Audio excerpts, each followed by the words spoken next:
filho até ficou rebelde de escutar o pai falar aquilo. E o pai não se dá conta que aquilo não é diálogo, que é um monólogo que ele está falando para o vento. Porque está entrando no ouvido e saindo no outro.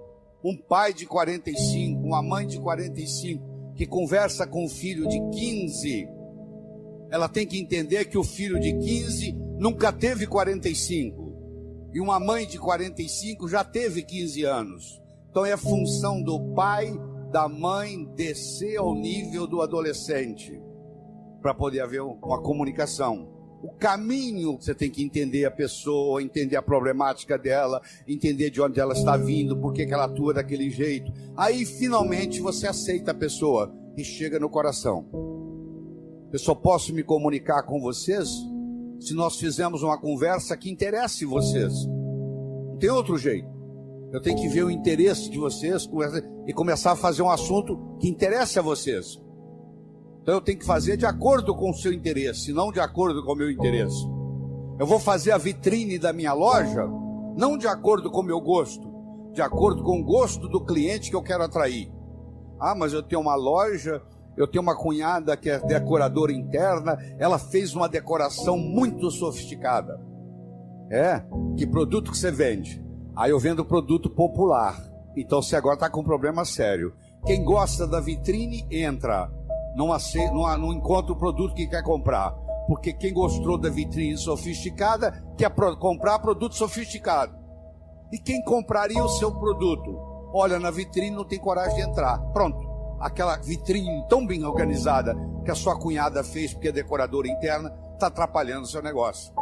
No diálogo, na comunicação, nós temos que modificar um pouquinho aquela frase que você conhece, que não é da Bíblia, tá? Quando eu falar, você vai falar, isso está na Bíblia, não está não.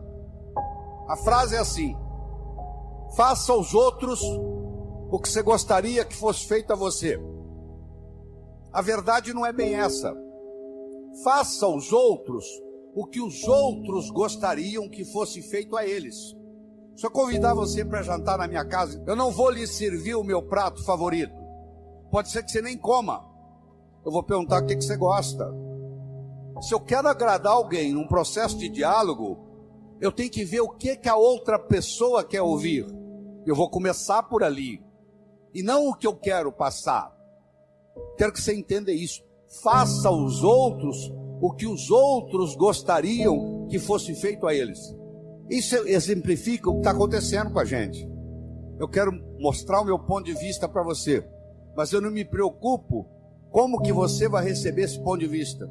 Aí sabe o que acontece? A natureza colocou um ouvido no mesmo nível do outro.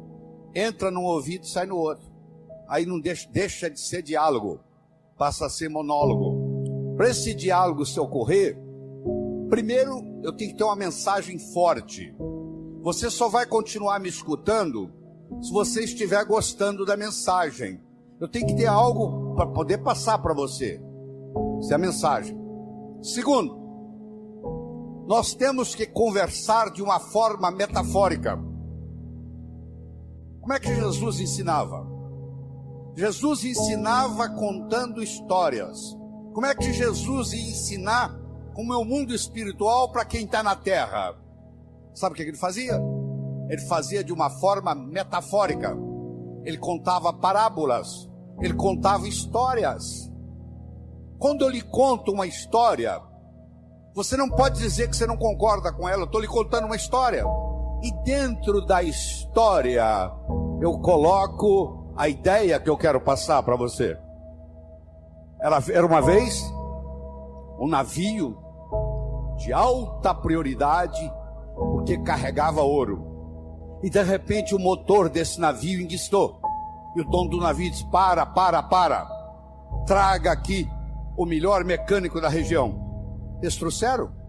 Ele trabalhou um dia inteiro, não conseguiu consertar o motor. Ele disse: para. Traga aqui o melhor engenheiro mecânico do país mais próximo. Eles trouxeram. Ele trabalhou 2 dias, não conseguiu consertar o navio. Ele disse: para. Traga aqui de onde estiver, de helicóptero, quem montou essa máquina desse navio. E eles procuraram, encontraram e trouxeram ele e um assistente.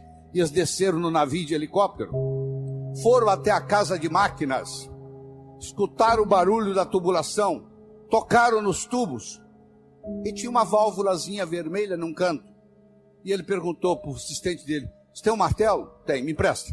Ele foi lá e pim! Ligue!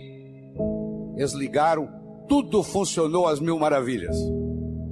Os 3 indivíduos que trabalharam, o primeiro que trabalhou um dia, o segundo que trabalhou 2 dias, e esse que deu a martelada na válvula, mandaram as suas respectivas contas. Quem trabalhou um dia, mandou uma conta de $100.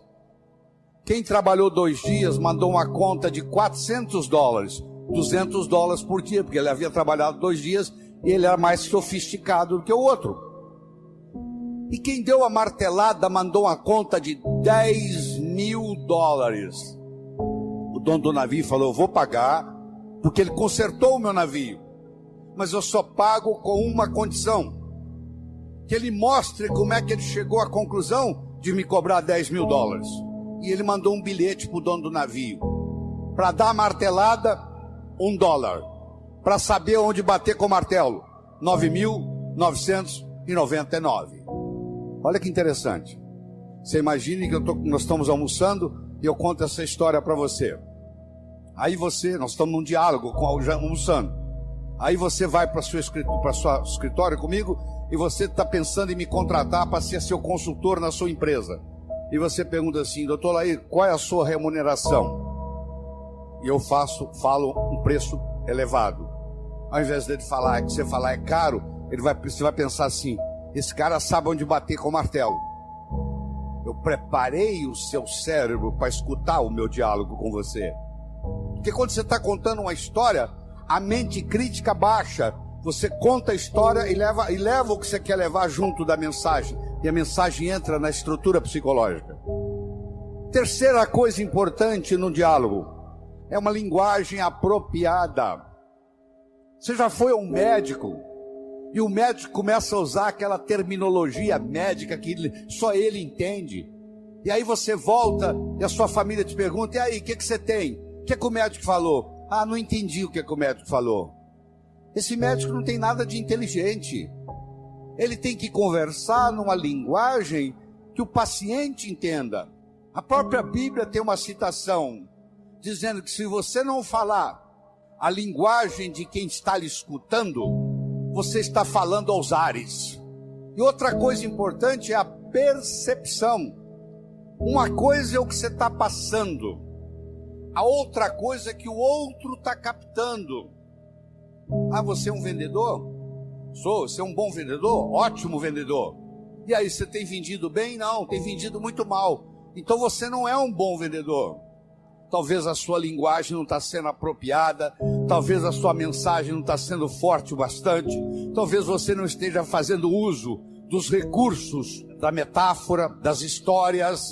E quando você trabalha esse fenômeno do diálogo desse jeito, quando você termina, a pessoa se sente convidada a participar das suas ideias.